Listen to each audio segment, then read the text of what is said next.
6 رجب کو حضرت خواجہ معین الدین چشتی اجمیری رحمۃ اللہ تعالی علیہ کا عرس مبارک ہوتا ہے، تو آج ہم انشاءاللہ عز و جل انہی کی تعلیمات سے کچھ سیکھیں گے۔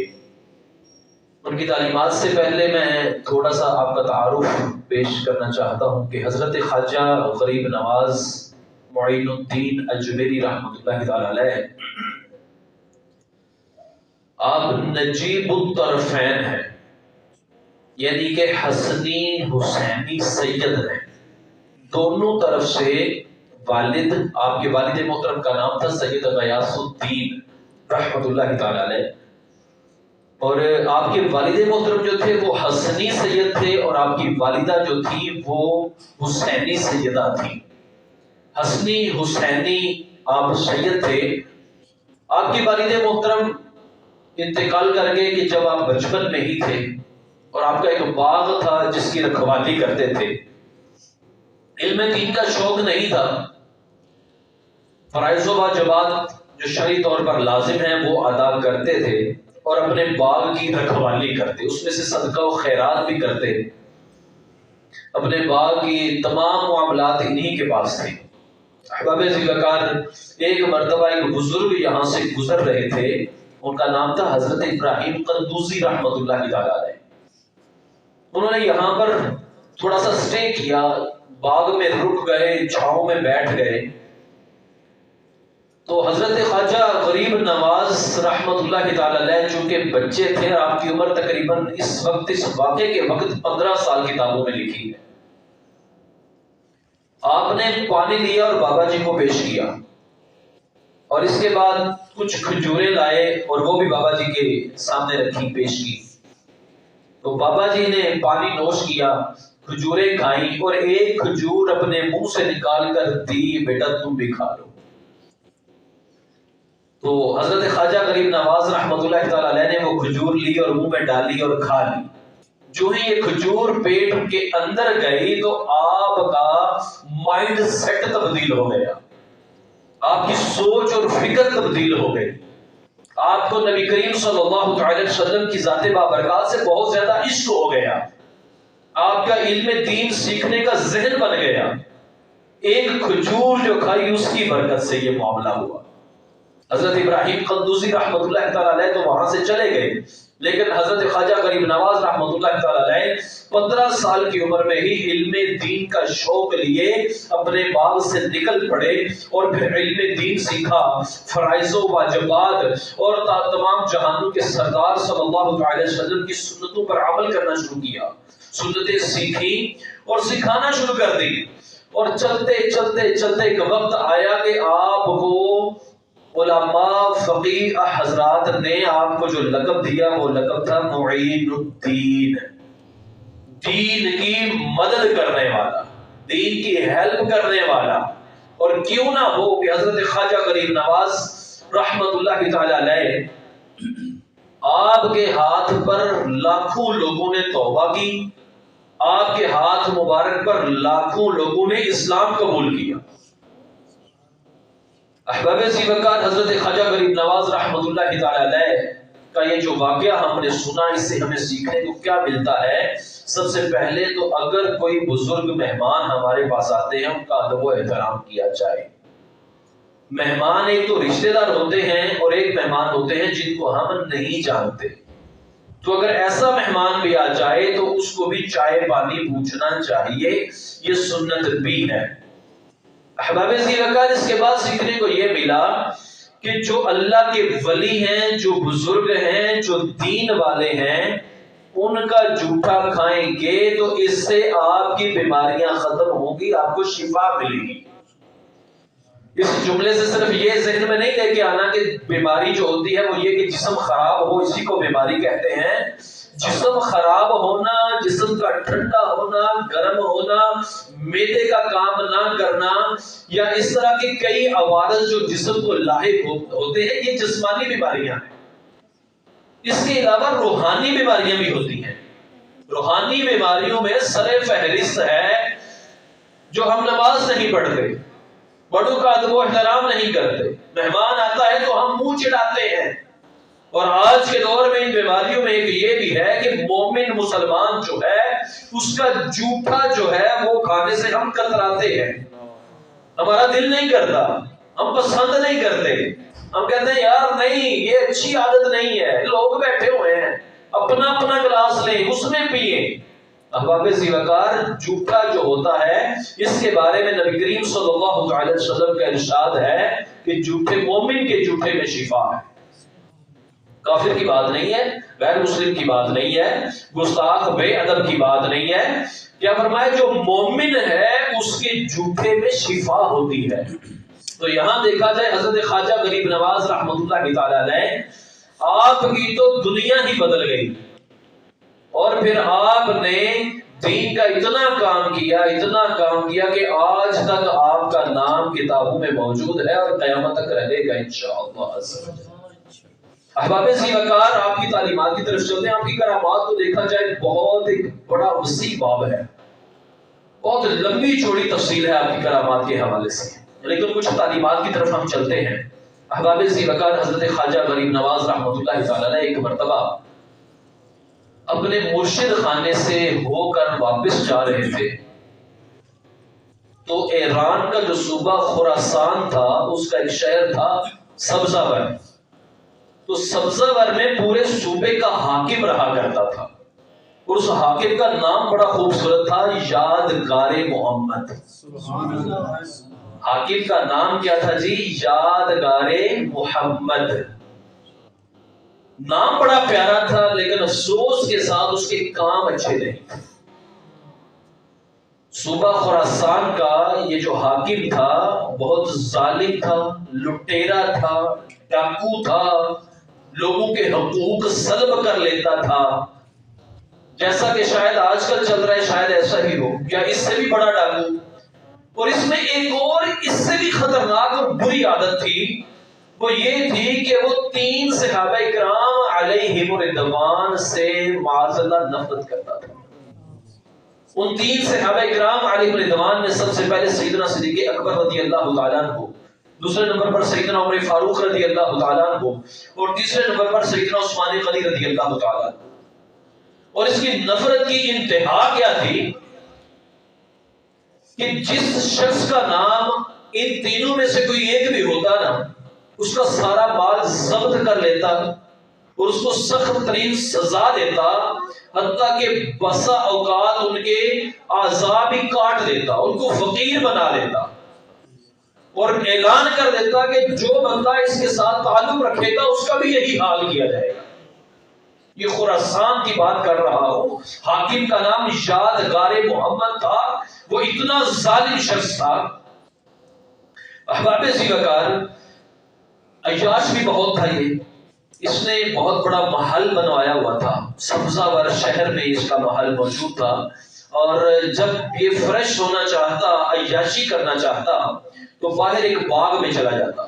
باغ میں بھی اس نے ایک چھوٹی رہائش بنائی تھی، وہاں پر باغ تھا، بے شمار درخت تھے پھلوں والے، اور اس کے ساتھ ساتھ اس نے وہاں پر ایک تالاب بھی بنایا ہوا تھا نہانے کے لیے، لطف اندوز ہونے کے لیے۔ تو احباب ذی وقار، حضرت خواجہ معین الدین چشتی اجمیری رحمۃ اللہ تعالی علیہ دوران سفر چلتے چلتے یہاں سے گزرتے ہیں، اور یہاں سے گزرتے سبزہ ور کے اندر اسی باغ میں آ جاتے ہیں۔ باغ میں مصلی بچھاتے ہیں، آپ کے ساتھ چند احباب تھے، وہ بھی آپ کے ساتھ ہی تھے۔ آپ نے وہاں پر نوافل پڑھنا شروع کر دی، اس باغ کی کوئی دیوار نہیں تھی، آپ نے وہاں مصلی بچھایا، نوافل پڑھنا شروع کر دیے۔ تو کچھ گزرنے والوں نے دیکھا کہ یہ کون لوگ یہاں پر آ کے بیٹھے، انہوں نے ہمدردی کے طور پر ان کو پیغام دیا کہ یہ یادگار محمد کا ہے، یہ باغ اس کا ہے، اور وہ بڑا ظالم شخص ہے، اس کے باغ میں اگر تم موجود ہو، اس نے دیکھ لیا نا تو وہ تمہیں زندہ نہیں چھوڑے گا، وہ تو یہاں کسی کو آنے ہی نہیں دیتا، یہ اجازت ہی نہیں ہے، تم کیسے یہاں پہ بیٹھے ہو؟ آپ کے جو خادم تھے انہوں نے عرض کیا حضور یہ معاملہ ہے، تو آپ کیا ارشاد فرماتے ہیں؟ حضرت خواجہ غریب نواز رحمۃ اللہ علیہ ارشاد فرماتے ہیں کہ ہم ٹھیک جگہ پر ہیں، ہم غلط جگہ پر نہیں ہیں، ہم درست جگہ پہ بیٹھے ہیں، یہی جگہ ہے ہماری۔ احباب ذی وقار، کچھ ٹائم گزرا، تو کسی نے آ کر پیغام دیا کہ یادگار محمد ادھر ہی آ رہا ہے، بابا جی یہاں سے اٹھے اور نکل جائیں، وگرنہ آپ کا جو حال ہوگا وہ بہت ہی دنیا مثالیں دے گی اس کی، وہ بڑا خطرناک آدمی ہے۔ حضرت خواجہ غریب نواز رحمۃ اللہ علیہ ارشاد فرماتے ہیں کوئی مسئلہ نہیں ہے، اس کو آنے دو۔ احباب ذیوقار جب وہ شخص آیا، یادگار محمد اپنے باغ میں داخل ہوتا ہے، دیکھتا ہے کہ یہاں کچھ لوگ بیٹھے ہیں، انہوں نے پڑاؤ کر رکھا ہے، تو اس نے ذرا غور سے دیکھا کہ بابا کون ہے۔ جب بابے کی طرف دیکھا تو حضرت خواجہ غریب نواز رحمۃ اللہ علیہ نے بھی اس کی طرف دیکھا۔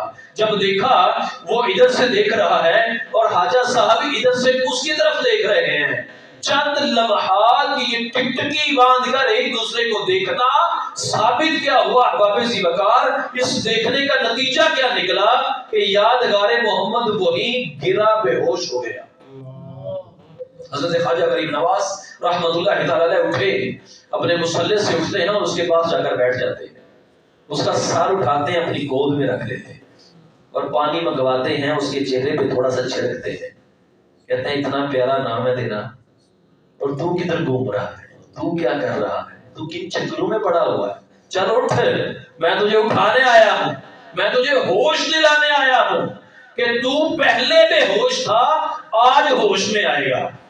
احباب ذیوقار جب پانی چہرے پہ پڑا تو یہ اٹھا، جب اٹھا تو حضرت خواجہ صاحب نے کیا ارشاد فرمایا، بتاؤ تم نے توبہ کر لی ہے کہ نہیں کی؟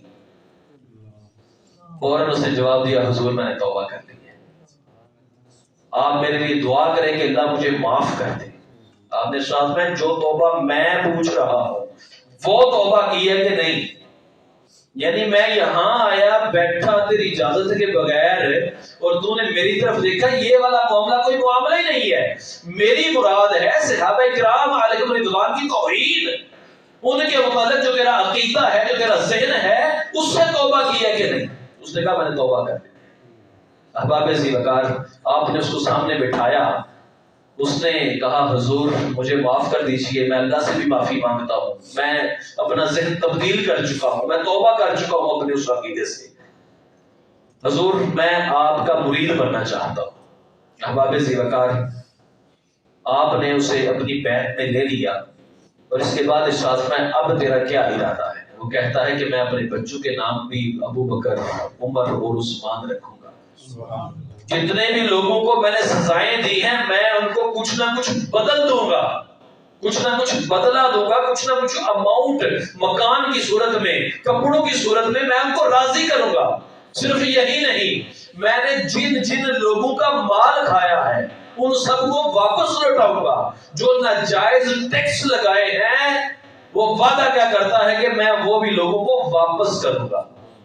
احباب ذیوقار ذرا غور تو کیجئے، جو فرماتے ہیں نگاہ ولی میں وہ تاثیر دیکھی، بدلتی ہزاروں کی تقدیر دیکھی۔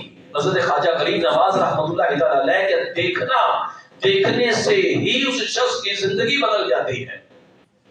اور یہ کیسے ہوتا ہے احباب ذیوقار؟ کسی بندے کے اندر ایسی طاقت کہاں سے آتی ہے؟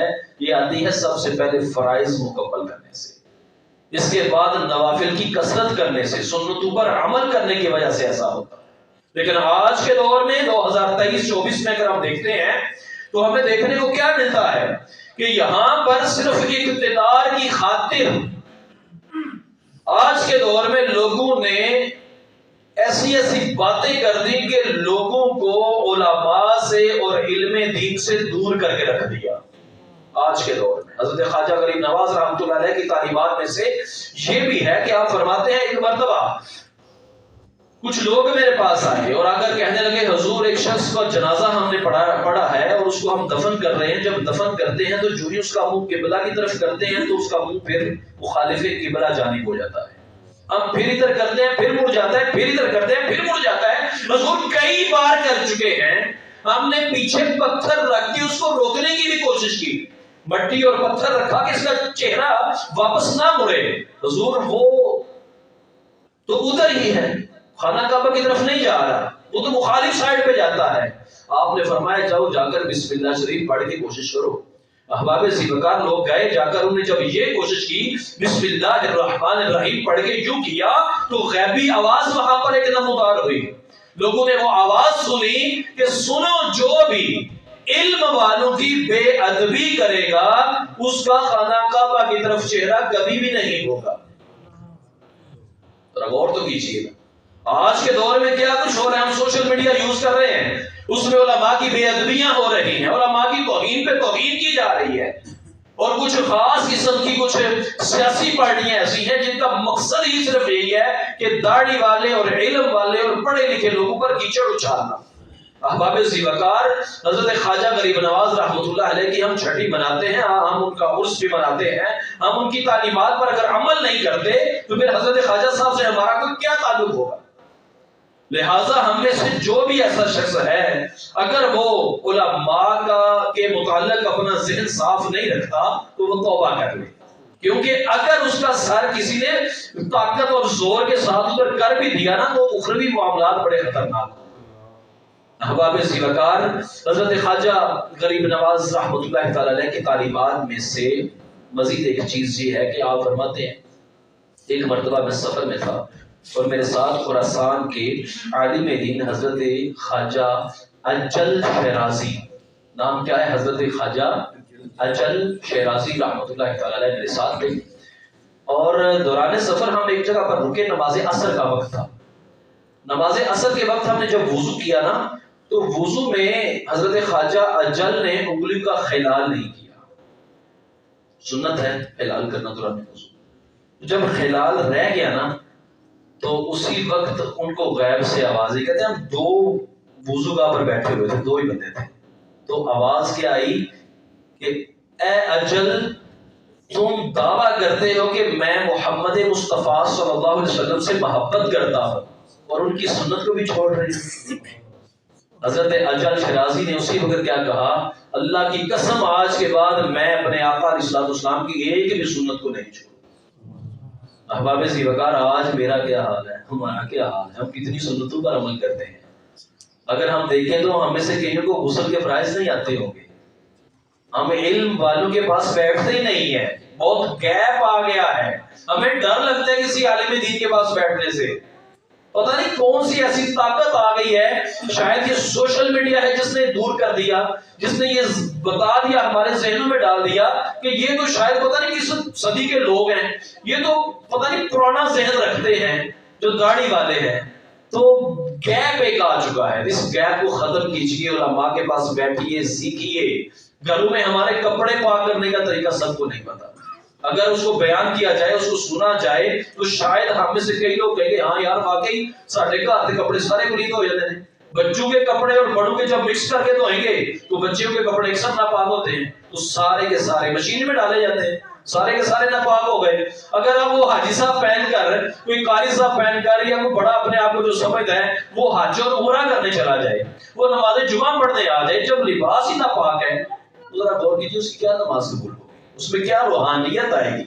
تو یہ چھوٹی چھوٹی چیزیں ہیں, چھوٹے چھوٹے مسائل ہیں, ان کے لیے بیٹھیں, آئیں اور مزید اس کے متعلق سیکھیں. جب تک سیکھیں گے نہیں تو ہم جہالت میں رہیں. گزارش بھی ہے کہ آپ کسی بھی قسم کا کوئی مسئلہ ہے, ہمارے پاس امام صاحب ہیں ماشاءاللہ سمجھدار ہیں, جو چیز پتہ ہے وہ بتاتے ہیں, جو نہیں وہ پوچھ کر بتا دیتے ہیں. مجھ سے پوچھ سکتے ہیں, نمبر لے سکتے ہیں, جو مجھے پتا ہوگی میں بتاؤں گا, جو نہیں تو میں پوچھ کے بتا دوں گا. تو اس طرح سیکھنے کی کوشش کریں, اس میں کوئی حرج نہیں ہے. موبائل نمبر پہ میسج کر لیں آپ, تو اس میں ہچکچائیں مت. بے شمار ایسے مسائل ہیں شادی شدہ کے حوالے سے لوگوں کو پتہ ہی نہیں ہے.